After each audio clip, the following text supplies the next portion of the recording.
marge du lancement des activités commémoratives de l'année jubilaire d'or de Monseigneur Tarsus Tshibangou, président du conseil d'administration des universités du Congo, l'université de Kinshasa a procédé ce lundi juin à une double inauguration. D'abord, le dévoilement du buste du monument érigé devant le bâtiment administratif de l'UNIKIN à l'honneur de Monseigneur Louis Guillon, bâtisseur et tout premier recteur de l'université de Louvanium, actuelle université de Kinshasa, est suivi du dévoilement de sa plaque. Puis, la coupure du ruban symbolique du laboratoire de construction métallique de la faculté de Polytechnique. Qui permettent de prélever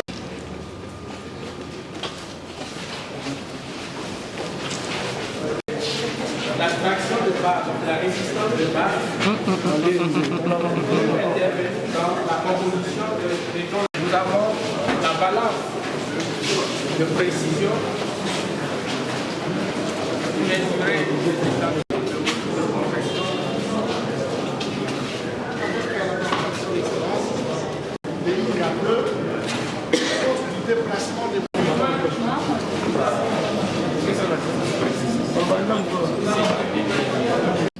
Et ces inaugurations ont été précédées par des allocutions, notamment celle de Monseigneur Tarsus Tshibangou, successeur de Monseigneur Louis Guillon et premier recteur noir de l'université de Kinshasa et des universités d'Afrique noire et post-coloniale.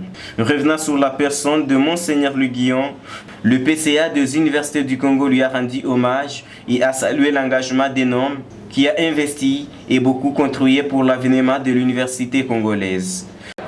Je suis heureux de dire qu'il est temps que nous puissions avoir dans notre pays le sens de la mémoire historique et le sens de la reconnaissance des grandes valeurs et de tous ceux qui ont contribué à la grandeur et au développement de notre pays.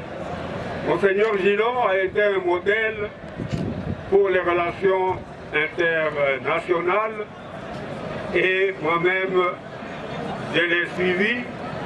Il m'y a exercé et habitué avec ses caractéristiques propres.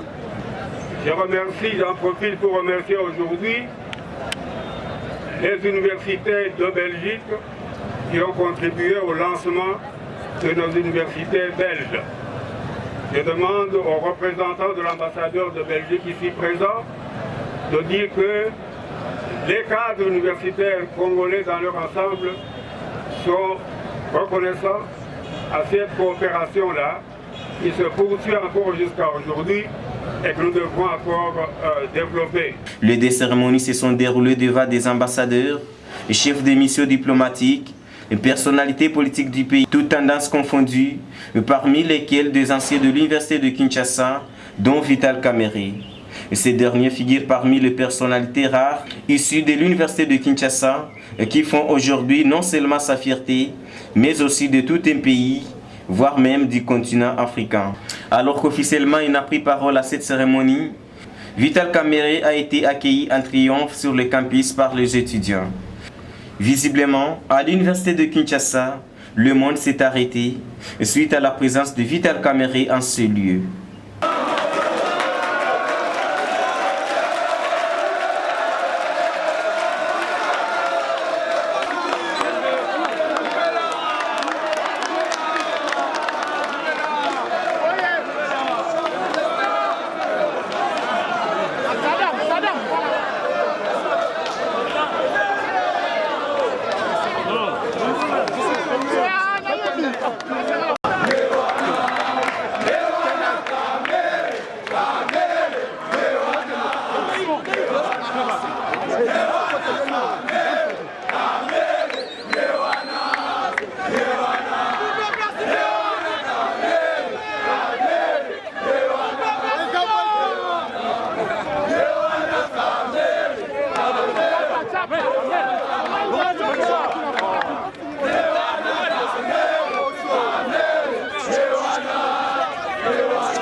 Les témoignages des administratifs recueillis sur place renseignent que jamais, et alors jamais, aucun homme politique du pays n'a reçu de telles ovations des étudiants sur les campus.